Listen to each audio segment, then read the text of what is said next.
اور تنویر عمران کو کھا جانے والے انداز میں گھور رہا تھا۔ خیر، عمران نے بے پرواہی سے اپنے شانے جھٹکے اور پھر کہا، تم لوگ یہاں کیسے آئے تھے؟ میرا مطلب ہے کس سواری پر؟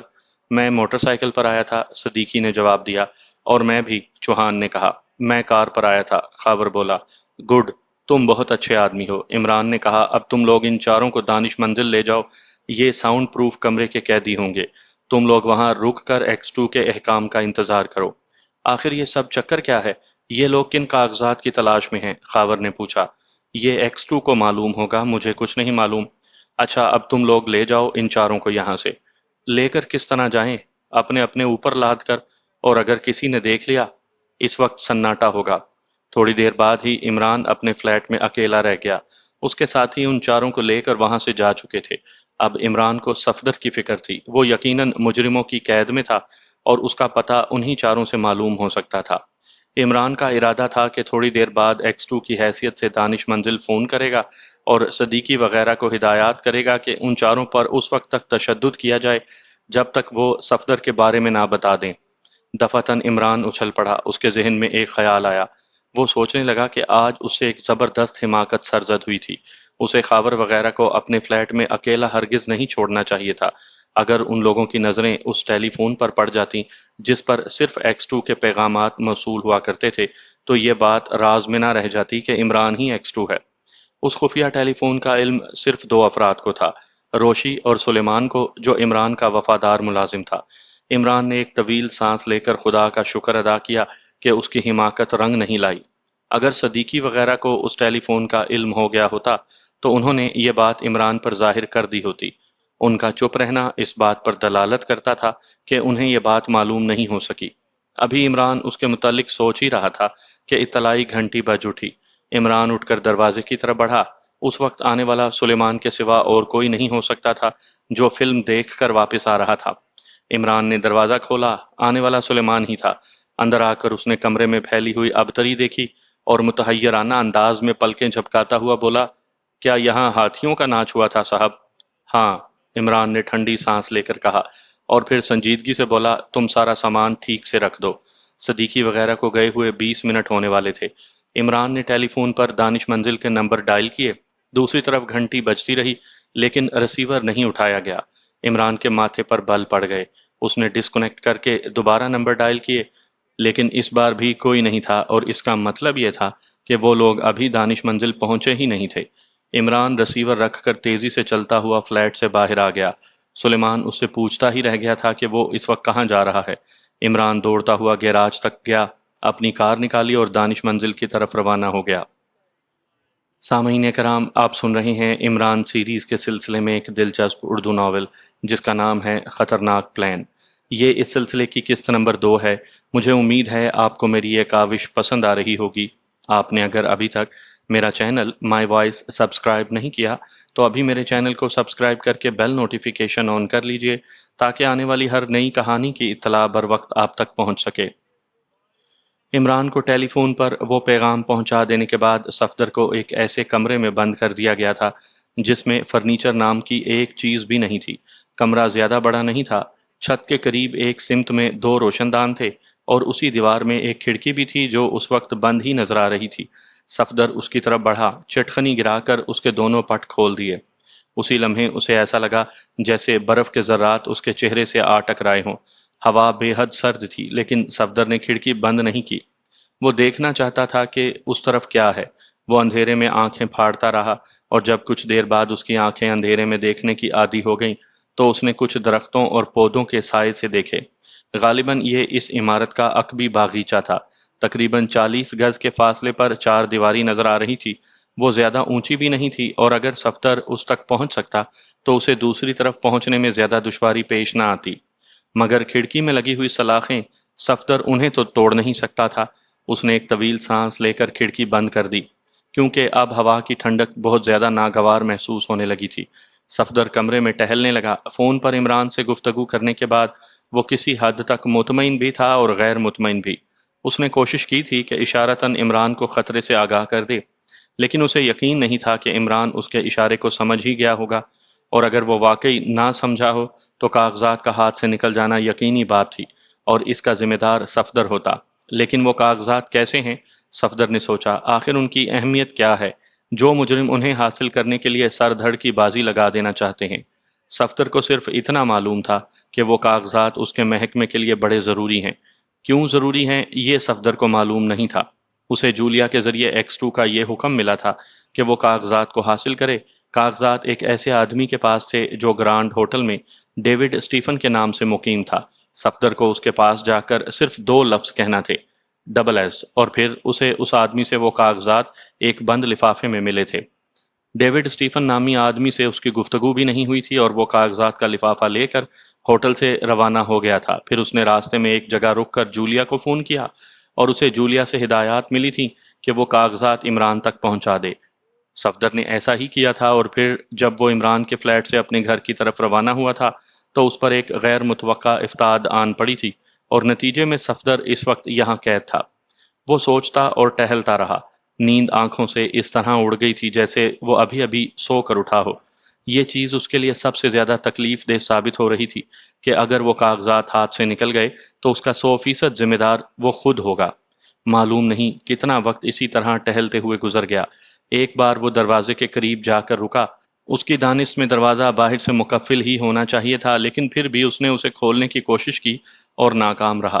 معلوم نہیں وہ کن خیالات میں کھویا ہوا تھا جو اسے یہ حرکت سرزد ہوئی تھی۔ ناکامی کے بعد وہ دروازے کے قریب سے ہٹ آیا۔ اب وہ ان لوگوں کے متعلق سوچ رہا تھا جن کی وجہ سے اسے یہ قید نصیب ہوئی تھی۔ اس کی دانست میں یہ کوئی بہت منظم گروہ تھا اور اس کے افراد کوئی بڑا جرم کرنے کی تیاریوں میں مصروف تھے۔ ان کا ایک سربراہ بھی تھا، وہی آدمی جس کی آواز ٹرانسمیٹر پر سنائی دی تھی اور جس نے صفدر کو پکڑنے والے آدمی سے کہا تھا کہ ان کاغذات کو حاصل کرنے کے لیے جان کی بازی لگا دی جائے۔ صفدر کے ذہن میں پھر وہی سوال گونج اٹھا، آخر ان کاغذات کی اہمیت کیا ہے؟ لیکن ابھی وہ اس سوال پر زیادہ نہیں سوچ سکا تھا کہ دروازے کی طرف سے ایسی آواز آئی جیسے اسے کوئی کھول رہا ہو۔ صفدر ٹہلتے ٹہلتے رک گیا، نظریں دروازے پر جم گئیں۔ چند لمحے بعد دروازہ کھلا اور صفدر کو ایک لڑکی نظر آئی جو اسے قریب آنے کا اشارہ کر رہی تھی۔ صفدر نے متحیرانہ انداز میں پلکیں جھپکائیں۔ لڑکی غیر ملکی ہی معلوم ہوتی تھی، عمر 20 سال کے لگ بھگ ہوگی۔ صفدر آہستہ آہستہ چلتا ہوا اس کے قریب پہنچ گیا۔ تمہارے پاس ریوالور ہے؟ لڑکی نے انگریزی میں پوچھا۔ اس کا لہجہ بھی انگریزوں جیسا ہی تھا۔ صفدر نے نفی میں سر ہلا دیا۔ یہ لو۔ لڑکی نے اپنے بلاؤز میں سے اشاریہ 2.5 کا پستول نکال کر صفدر کو دیا اور پھر اس کا ہاتھ پکڑ کر سرگوشی کرنے والے انداز میں بولی، میرے ساتھ آؤ۔ صفدر اس کے ساتھ ہو لیا، مگر اس کی حیرت کا کیا ٹھکانہ۔ وہ سوچ رہا تھا کہ یہ لڑکی جو کوئی بھی ہو اس کے لیے فرشتہ رحمت ہی ثابت ہو رہی ہے۔ عمارت میں سناٹا چھایا ہوا تھا۔ صفدر اس لڑکی کے ساتھ چلتا ہوا دالان میں پہنچ گیا۔ اب تم یہاں سے بھاگ لو، لڑکی نے کہا، ایسا نہ ہو کہ ان میں سے کوئی جاگ جائے۔ لیکن تم کون ہو اچھی لڑکی؟ فی الحال تو تم جاؤ، یہ باتوں کا وقت نہیں ہے، میں کل کسی وقت تم سے مل لوں گی۔ صفدر الجھن میں پڑ گیا، لیکن پھر اس نے سوچا کہ موقع غنیمت ہے، اسے یہاں سے کھسک ہی لینا چاہیے۔ جاؤ، لڑکی نے پھر کہا۔ کل تم مجھے کہاں ملو گی؟ صفدر نے پوچھا۔ کہیں بھی، اب تم جاؤ نا یہاں سے۔ لڑکی کے لہجے میں کسی قدر جھنجھلاہٹ تھی۔ صفدر دالان سے نیچے اتر کر پھاٹک کی طرف بڑھا۔ کمپاؤنڈ میں تاریکی تھی لیکن دالان میں کچھ دیر کھڑے رہنے کی وجہ سے آنکھیں اندھیرے کی عادی ہو گئی تھیں۔ پھاٹک بند ملا مگر اس میں تالا نہیں لگا ہوا تھا۔ صفدر نے اسے آہستہ سے کھولا اور باہر نکل گیا۔ پھر اس نے ایک بار مڑ کر دالان کی طرف دیکھا لیکن اب وہاں کوئی نہیں تھا۔ صفدر تیزی سے ایک طرف چل پڑا۔ وہ سوچ رہا تھا کہ شاید لڑکی کسی وجہ سے گروہ سے کٹ گئی ہے۔ بھاگ دوڑ فضول ثابت ہوئی تھی۔ عمران کو اپنے ساتھیوں کا سراغ نہ مل سکا۔ دانش منزل ویران پڑی تھی اور راستوں میں بھی کوئی ایسا سراغ نہ مل سکا تھا جس کی بنا پر عمران کو کچھ سمجھنے میں آسانی ہو۔ آخر وہ واپس اپنے فلیٹ کی طرف روانہ ہو گیا۔ یہ رات اس کے لیے بڑی عجیب ثابت ہوئی تھی۔ پے در پے ناکامیاں، اصل کاغذات کی جگہ سادے کاغذات ملے تھے، پھر صفدر کا غائب ہونا، اس کی ٹیلی فون کال، پھر 4 ایسے آدمیوں کی گرفتاری جو کاغذات حاصل کرنے کے لیے آئے تھے، اور اس کے بعد وہ چاروں عمران کے ساتھیوں سمیت غائب۔ عمران سوچتا ہوا اپنی گاڑی چلاتا رہا اور پھر اپنے گھر کے قریب پہنچ کر وہ بے ساختہ چونک پڑا۔ ایک جگہ اسے خاور کی کار کھڑی دکھائی دے گئی تھی۔ یہاں سے روانگی پر عمران اسے نہ دیکھ سکا تھا، یا ممکن ہے کہ نظر پڑی ہو اور وہ نظر انداز کر گیا ہو، کیونکہ اس کے لاشعور میں یہ بات تھی کہ خاور کی گاڑی کو وہاں نہیں ہونا چاہیے۔ بہرحال عمران نے اپنی کار روکی اور اتر کر تیزی سے چلتا ہوا خاور کی گاڑی کے قریب پہنچ گیا۔ اس کے چاروں ساتھی کار میں موجود تھے مگر وہ چاروں غائب تھے جنہیں عمران نے گرفتار کیا تھا۔ کار میں خاور ڈرائیونگ سیٹ پر بے ہوش پڑا تھا اور باقی تینوں پچھلی نشستوں پر پڑے ہوئے تھے۔ عمران نے ہلا جلا کر دیکھا اور ان کی نبض دیکھنے کے بعد اسے کسی قدر اطمینان ہو گیا کیونکہ وہ زندہ تھے۔ سڑک دور تک ویران پڑی ہوئی تھی۔ عمران نے ڈرائیونگ سیٹ کا دروازہ کھولا اور خاور کو گھسیٹ کر باہر نکال لیا۔ اب وہ اسے اپنے اوپر لاد کر اپنے فلیٹ کی طرف لے جا رہا تھا۔ گھنٹی کا بٹن دبانے کے چند لمحے کے بعد سلیمان نے دروازہ کھولا اور یہ دیکھ کر متحیرانہ انداز میں پلکیں جھپکائیں کہ عمران خاور کو اپنے اوپر لادے ہوئے ہے۔ صاحب یہ کیا؟ اس کے منہ سے نکلا۔ وہی جو نظر آ رہا ہے۔ عمران نے خاور کو ایک صوفے پر ڈالتے ہوئے کہا اور پھر دروازے کی طرف بڑھتا ہوا بولا، ابھی 3 اور لانا ہے۔ تھوڑی ہی دیر بعد تنویر، صدیقی اور چوہان بھی وہی نظر آئے۔ عمران انہیں ہوش میں لانے کی تدبیریں کر رہا تھا۔ سب سے پہلے چوہان کو ہوش آیا۔ اس نے کراہ کر کروٹ بدلی اور پھر اچھل کر بیٹھ گیا۔ چند لمحے پلکیں جھپکاتا ہوا ادھر ادھر دیکھتا رہا اور پھر عمران سے بولا، کیا وہ نکل گئے؟ کون نگل گئے؟ عمران نے پلکیں جھپکائیں۔ نگل نہیں، نکل۔ چوہان جھنجھلا گیا۔ کن کی باتیں کر رہے ہو؟ ہم سب یہاں کیسے پہنچے؟ چوہان نے سوال کیا۔ میں تو اپنے پیروں سے آیا تھا لیکن تم سب یکے بعد دیگرے میرے اوپر لدے تھے۔ ہم آپ کو کہاں ملے تھے؟ خاور کی کار میں۔ کار کہاں تھی؟ میرے سر پر۔ عمران بھی جھنجھلا گیا۔ تم واقعہ کیوں نہیں بیان کرتے؟ کیا ہوا تھا تم لوگوں کے ساتھ؟ چوہان نے ایک طویل سانس لی اور پھر بولا، ہم لوگ کار کے قریب پہنچے ہی تھے کہ ہمیں کئی آدمیوں نے گھیر لیا۔ کئی ریوالور تھے اور پھر کلوروفارم سے بھیگے ہوئے رومال ہمارے چہروں کے قریب کر دیے گئے۔ اس کے بعد کا تو مجھے ہوش نہیں۔ کیا ہم چاروں ہی وہاں تھے؟ نہیں، عمران نے سنجیدگی سے کہا، خاور کی کار بھی تم لوگوں کے ساتھ تھی۔ چوہان کچھ نہ بولا۔ عمران بھی کسی سوچ میں ڈوب گیا تھا۔ تھوڑی دیر میں خاور، صدیقی اور تنویر کو بھی ہوش آ گیا۔ اب تم لوگ اپنے اپنے گھروں کو جاؤ، عمران نے کہا۔ آخر یہ معاملہ کیا ہے؟ خاور نے پوچھا۔ یہ تم اپنے چوہے X2 سے پوچھنا، عمران نے غصیلی آواز میں کہا۔ میں ہی رہ گیا ہوں ایک دماغ چاٹنے کے لیے؟ اس کا مطلب ہے کہ تمہیں کچھ نہیں معلوم۔ مجھے سب کچھ معلوم ہے۔ کیا معلوم ہے؟ یہی کہ X2 نے اور تم لوگوں نے میری زندگی تاڑ کے درخت کی طرح ویران کر دی ہے اور کبھی میری شادی نہیں ہو سکے گی۔ کوئی مجھے ڈیڈی کہہ کر نہیں پکارے گا۔ میں زندگی بھر کنوارا رہوں گا، کنوارا۔ آخر عمران کی آواز رند گئی۔ تھوڑی دیر بعد وہ چاروں وہاں سے جا چکے تھے۔ صاحب چائے بنا لاؤں آپ کے لیے؟ سلیمان نے آ کر پوچھا۔ کیوں؟ عمران نے آنکھیں نکالیں۔ میں نے سوچا آپ کافی تھک گئے ہوں گے۔ ضرورت نہیں ہے، جا کر سو جا۔ سلیمان چلا گیا۔ اب عمران نے سوچنا شروع کیا کہ اسے کیا کرنا چاہیے۔ وہ سادہ کاغذات اور لفافہ جو صفدر نے لا کر دیا تھا اب بھی وہیں میز پر پڑا ہوا تھا۔ عمران اس کے متعلق الجھن میں پڑا ہوا تھا۔ اس کی سمجھ میں نہیں آ رہا تھا کہ اصل کاغذات کہاں گئے، لیکن اس الجھن سے زیادہ عمران کو صفدر کی فکر تھی۔ معلوم نہیں وہ کہاں اور کس حال میں ہوگا۔ دفعتاً عمران کے خیالات کا سلسلہ ٹوٹ گیا۔ اس کا باعث ٹیلی فون کی گھنٹی تھی۔ ہیلو، عمران نے ریسیور اٹھا کر ماؤتھ پیس میں کہا۔ کون؟ عمران صاحب۔ او صفدر۔ عمران اچھل پڑا۔ تم کہاں سے بول رہے ہو؟ ایک ٹیلی فون بوتھ سے، صفدر نے کہا۔ میں نے کئی گھنٹے پہلے آپ کو فون کیا تھا۔ میں اس کا مطلب سمجھ گیا تھا۔ عمران اس کی بات پوری ہونے سے پہلے ہی بول پڑا۔ اب تم فوراً میرے پاس آ جاؤ۔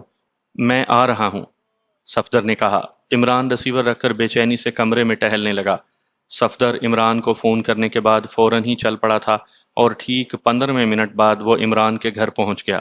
عمران اس کا منتظر تھا۔ کاغذات محفوظ ہیں نا؟ صفدر نے چھوٹتے ہی سوال کیا۔ ہاں، وہ پڑے ہیں۔ صفدر آگے بڑھ کر میز پر پڑے ہوئے کاغذات الٹ پلٹ کر دیکھنے لگا اور پھر عمران سے بولا، یہ تو سادہ ہیں۔ اللہ کی مرضی، عمران نے بے چارگی سے کہا۔ میں کیا کر سکتا ہوں؟ کیا مطلب؟ اللہ کی مرضی کو تم خدا کی مرضی بھی کہہ سکتے ہو۔ میرا مطلب ہے کہ سادہ کیوں ہیں یہ تم مجھ سے بہتر سمجھ سکتے ہو، عمران نے سنجیدگی سے کہا۔ کیوں؟ کیا مطلب؟ تم نے جو لفافہ دیا تھا اس میں یہی کاغذات تھے۔ یہ کیسے ہو سکتا ہے؟ صفدر نے چونک کر کہا۔ اسی طرح جیسے 2 اور 2 4 ہوتے ہیں۔ کمال ہے، صفدر بڑبڑایا۔ ڈیوڈ اسٹیفن نے تو مجھے یہی لفافہ دیا تھا۔ خیر، بعد میں بات ہوگی۔ تم پر کیا گزری؟ مجھ پر؟ صفدر نے ٹھنڈی سانس لی اور پھر شروع ہو گیا۔ عمران چپ چاپ سنتا رہا۔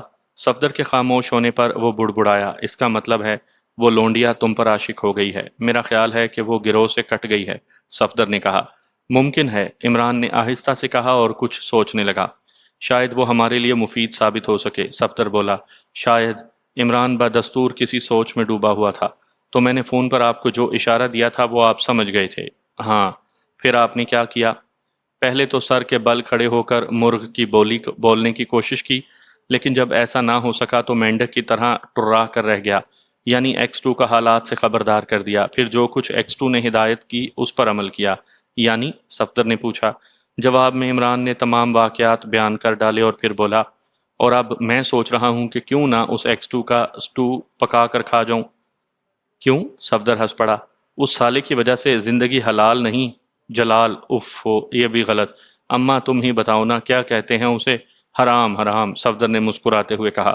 جیو، عمران پور مسرت لہجے میں چیخا۔ ہاں تو اس سالے کی وجہ سے زندگی حرام ہو کر رہ گئی ہے، اور اس کے بعد میں خیریت سے رہ کر تم سے گزارش کروں گا کہ گھر جا کر اچھے بچوں کی طرح سو جاؤ۔ لیکن یہ کاغذات؟ ہاں یہ کاغذات اگر تم چاہو تو اپنے ساتھ لے جاؤ، چائے گرم کرنے کے کام آئیں گے، عمران نے سنجیدگی سے کہا۔ میرا مطلب ہے، صفدر نے کہنا چاہا۔ میں تمہارا مطلب سمجھ گیا ہوں، عمران نے اس کی بات کاٹ کر کہا، اور کوشش کروں گا کہ ایکس ٹو کو بھی سمجھا سکوں۔ صفدر سمجھ گیا کہ اس وقت عمران اس موضوع پر گفتگو کرنے کے لیے تیار نہیں ہے۔ اچھا، صفدر اٹھتا ہوا بولا، ساری رات تو ہنگاموں میں گزر گئی، اب شاید سارا دن سوتے ہوئے گزر جائے۔ اس خیال میں قطعی نہ رہنا۔ کیوں؟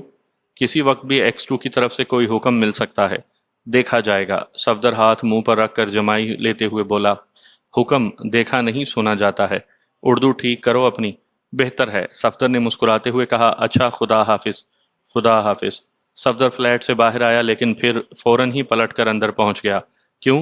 عمران نے پوچھا۔ میری موٹر سائیکل؟ کیا ہوا تمہاری موٹر سائیکل کو؟ بخار وغیرہ ہے کیا؟ میرا مطلب ہے وہ لوگ میری موٹر سائیکل بھی تو لے گئے تھے۔ اللہ غارت کرے گا انہیں، کیڑے پڑیں گے ان کی لاشوں میں۔ عمران نے کوسنا شروع کر دیا۔ سنجیدگی سے جواب دیجئے، صفدر جھل آ گیا۔ کیا تم وہاں اپنی موٹر سائیکل پر نہیں آئے تھے؟ عمران نے پوچھا۔ نہیں۔ بہرحال تم جاؤ، میں ایکس ٹو کو یہ بھی بتا دوں گا۔ میرا خیال تھا کہ اس عمارت پر فوراً چھاپا مارا جاتا۔ ضرور مارا جائے گا۔ ارے اب تم کھسکو بھی یہاں سے، مجھے بھی نیند آ رہی ہے۔ صفدر فلیٹ سے نکل آیا۔ اپنے گھر پہنچ کر جب وہ بستر پر لیٹا تو 5 بج چکے تھے، اور کہیں قریب ہی کوئی مرغ آذان دے رہا تھا۔ جلد ہی صفدر نیند کی آغوش میں پہنچ گیا۔ 11 بجے کا وقت ہوگا۔ جولیا دوپہر کا کھانا پکانے میں مصروف تھی۔ مدھم سروں میں کوئی اطالوی گیت بھی گنگناتی جا رہی تھی۔ دراصل تھوڑی دیر پہلے اسے ایک ایسی اطلاع ملی تھی کہ اس کا دل باغ باغ ہو گیا تھا۔ چوہان نے اسے فون پر بتایا تھا کہ پچھلی رات عمران کے ہاتھ سے تنویر کی پٹائی ہو چکی ہے۔ پھر جولیا کے استفسار پر چوہان کو تفصیل میں جانا پڑا۔ اس طرح گزشتہ رات کی تمام باتیں جولیا کے علم میں آ گئی تھیں، اور اب اس کا خیال تھا کہ وہ جلد ہی ایکس ٹو کا فون وصول کرے گی۔ خیال غلط ثابت نہیں ہوا۔ 11:30 بجے ایکس ٹو کی آواز آئی۔ کل رات بڑی ہنگامہ خیز تھی، ایکس ٹو کہہ رہا تھا۔ کیا تمہیں کچھ معلوم ہوا؟ جی ہاں، چوہان نے فون کیا تھا، لیکن جناب کیا آپ کو یہ بھی معلوم ہے کہ کل رات عمران نے تنویر کی پٹائی بھی کر دی تھی؟ جولیا نے ہنسی ضبط کرتے ہوئے کہا۔ ہاں میں جانتا ہوں، اگر میں عمران کی جگہ ہوتا تو اور زیادہ پٹائی کرتا۔ یہ تنویر بہت زیادہ غیر ذمہ داری کا ثبوت دینے لگا ہے۔ کہیں ایسا نہ ہو کہ جعفری اور ناشاد کی طرح میں اسے بھی سیکرٹ سروس سے نکال دوں۔ خیر چھوڑو اس تذکرے کو، میں نے تمہیں ایک کام کے لیے فون کیا تھا۔ سارجنٹ نعمانی کو ایک آدمی مائیکل گیلن کی نگرانی پر مقرر کر دو۔ یہ ایک دیسی عیسائی ہے اور تجارت کرتا ہے، پتہ نوٹ کرو۔ 1 منٹ جناب۔ جولیا نے رسیور رکھ کر میز کی دراز سے قلم نکالا اور ایک سادہ کاغذ سامنے رکھ کر پھر رسیور اٹھا لیا۔ ہاں جناب، مائیکل گیلن، 69 پارک لین۔ لکھ لیا؟ جی ہاں جناب، جولیا نے قلم رکھتے ہوئے کہا۔ لیکن جناب رات کے ہنگامے کا کیا رہا؟ مجرموں نے کل صفدر کو اغوا بھی کیا تھا۔ اوہو، مجھے اس کا علم نہیں، جولیا نے پلکیں جھپکاتے ہوئے کہا۔ ہاں، ایکس ٹو کی آواز آئی اور پھر وہ جولیا کو وہ واقعہ بھی بتانے لگا۔ سب کچھ بتانے کے بعد بولا، 5:30 بجے صبح میرے ہی حکم پر پولیس نے اس عمارت پر چھاپا مارا تھا، لیکن وہاں کوئی آدمی نہیں ملا۔ ساری عمارت خالی پڑی تھی، کوئی قابل اعتراض چیز بھی نہ مل سکی۔ صفدر نے جس ٹرانسمیٹر کا تذکرہ کیا تھا وہ بھی نہ مل سکا۔ البتہ صفدر کی موٹر سائیکل کمپاؤنڈ میں موجود تھی، جسے دانش منزل پہنچایا جا چکا ہے۔ صفدر کو فون کر کے کہہ دینا کہ وہاں سے موٹر سائیکل لے آئے۔ بہت بہتر جناب، لیکن یہ مائیکل گیلن کون ہے؟ اس عمارت کا مالک جہاں صفدر قید کیا گیا تھا۔ ہاں، ابھی تھوڑی ہی دیر پہلے یہ بات پولیس کے علم میں آئی ہے۔ اس نے بیان دیا ہے کہ فیملی میں اضافہ ہونے کی وجہ سے پارک کی کوٹھی میں منتقل ہو گیا تھا، اور اس کا ارادہ تھا کہ اپنی پرانی قیامگاہ کو کرائے پر اٹھا دے گا۔ اس نے یہ بھی کہا کہ اگر اس کی پرانی قیامگاہ کو کچھ لوگ استعمال کرتے رہے ہیں تو اس کا علم اسے نہیں ہے۔ لیکن آپ اس کے بیان سے مطمئن نہیں؟ جولیا نے سوال کیا۔ ظاہر ہے، ورنہ میں اس کی نگرانی کیوں کرواتا؟ اور ہاں جناب، یہ ڈیوڈ اسٹیفن کون ہے؟ آپ کو اس سے کیسے کاغذات ملنا چاہیے تھے؟ وہ امریکن سیکرٹ سروس کا آدمی تھا۔ تھا؟ کیا مطلب؟ جولیا نے چونک کر پوچھا۔ اب وہ گرینڈ ہوٹل میں مقیم نہیں ہے، نہ جانے کہاں غائب ہو گیا ہے۔ وہ کچھ کاغذات لے کر یہاں آیا تھا۔ وہ کاغذات ہمارے ہی محکمے کے لیے آئے تھے، لہٰذا ڈیوڈ اسٹیفن نے سب سے پہلے محکمہ خارجہ کے سیکرٹری سر سلطان سے ملاقات کی، ان سے میرا فون نمبر معلوم کر کے مجھ سے رابطہ قائم کیا۔ وہ چاہتا تھا کہ میں خود ہی اس سے وہ کاغذات حاصل کر لوں، مگر ظاہر ہے کہ میں نے ملاقات سے انکار کر دیا ہوگا۔ میں نے اسے کہا کہ اپنے ایک آدمی کو اس کے پاس بھیج دوں گا، ڈیوڈ اس کے لیے تیار ہوگا۔ چنانچہ میں نے تم سے کہا تھا کہ تم کسی کو وہ کاغذات لینے بھیج دو۔ تم نے صفدر کو بھیجا اور بعد کے حالات کا تمہیں علم ہو ہی گیا۔ لیکن ڈیوڈ اسٹیفن کہاں غائب ہو گیا؟ معلوم نہیں۔ میں نے آج صبح اس سے رابطہ قائم کرنا چاہا، لیکن معلوم ہوا کہ وہ ہوٹل سے غائب ہے، البتہ اس کا سامان وہیں موجود ہے۔ اس کا کیا مطلب ہوا؟ یہ تو آئندہ تفتیش کرنے سے ہی معلوم ہو سکے گا۔ اور وہ کاغذات کیسے ہیں؟ جو کاغذات صفدر نے لا کر عمران کو دیے وہ تو سادہ ہی تھے۔ سادہ تھے؟ چولیا چونکی۔ ہاں، اس کا مطلب ہے ڈیوڈ نے دھوکہ دیا۔ ابھی فوری طور پر کوئی فیصلہ نہیں کیا جا سکتا۔ جو کاغذات آپ کو ملنے چاہیے تھے ان میں کیا ہوتا؟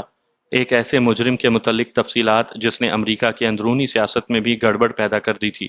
اس کا تعلق امریکہ کی ایک دہشت پسند پارٹی سے ہے، اور امریکن سیکرٹ سروس والوں کا خیال ہے کہ آج کل وہ آدمی ہمارے ملک میں آیا ہوا ہے۔ اسی لیے وہ کاغذات بھیجے گئے تھے تاکہ ہم اسے گرفتار کرنے کے لیے ان کاغذات سے مدد حاصل کر سکیں۔ لیکن وہ کاغذات غائب ہو گئے۔ وہ دہشت پسند مجرم ہمارے ملک میں کیوں آیا ہے؟ یہ تو آئندہ حالات ہی بتا سکیں گے۔ اس مجرم کا نام کیا ہے چیف؟ یہ بھی مجھے نہیں معلوم۔ اچھا بس۔ دوسری طرف سے سلسلہ منقطع کر دیا گیا۔ جولیا نے ڈسکنیکٹ کرنے کے بعد نعمانی کے گھر کے فون نمبر ڈائل کیے، ایکس 2 کا حکم اس تک پہنچایا اور پھر کھانا پکانے میں مصروف ہو گئی۔ کافی دیر سے عمران کی آنکھیں بند تھیں اور وہ کرسی کی پشت گاہ سے ٹیک لگائے بیٹھا تھا۔ ذہن میں خیالات کی فراوانی تھی۔ گزشتہ رات سے لے کر اب تک کے واقعات دماغ میں چکرا رہے تھے اور وہ ان کے متعلق غور کر رہا تھا۔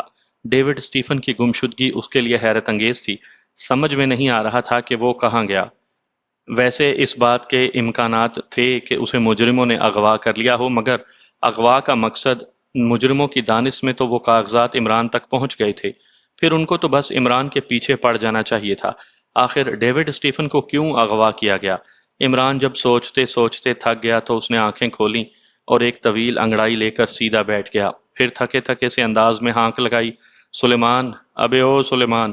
سلیمان جو شاید باورچی خانے میں تھا تیسری آواز پر وہاں پہنچا۔ جی صاحب۔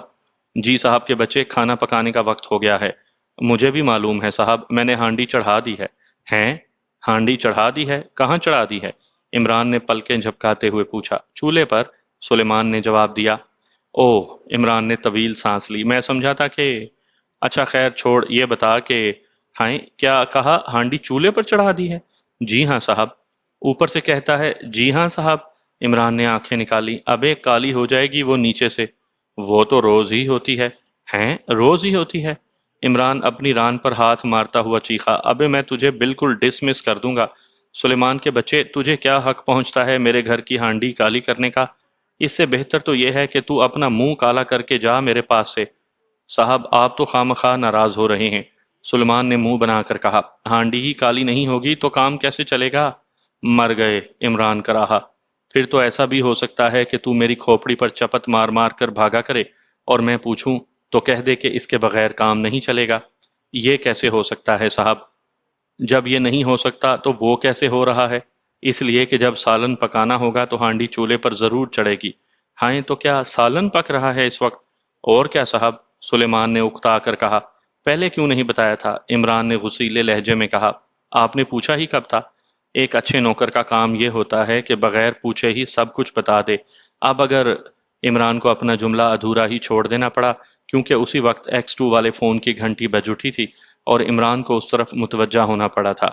اس طرح وقتی طور پر ہی صحیح، لیکن سلیمان کی جان بچ گئی تھی۔ ہیلو، عمران نے ریسیور اٹھا کر ماؤتھ پیس میں کہا۔ ایکس 2۔ جولیانا سر، دوسری طرف سے آواز آئی۔ نعمانی کی رپورٹ ہے، مائیکل گیلن 12 بجے سے شام کے 4 بجے تک اپنے دفتر میں رہا اور اب اپنے گھر واپس پہنچ چکا ہے۔ 1 گھنٹے سے وہ گھر ہی میں ہے اور اب نعمانی آپ کے دوسرے حکم کا منتظر ہے۔ نگرانی بدستور جاری رہے اور کچھ؟ جی نہیں۔ عمران نے سلسلہ منقطع کر دیا، پھر کچھ سوچ کر ریسیور اٹھایا اور صفدر کے نمبر ڈائل کیے۔ ہیلو، صفدر سپیکنگ، آواز آئی۔ X2۔ عمران نے بھرائی ہوئی آواز میں کہا، good evening sir. Evening, Imran نے جواب دیا اور پھر پوچھا، کیا تم صبح سے اب تک گھر میں ہی ہو؟ جی ہاں جناب، 3 بجے تک تو سوتا ہی رہا تھا۔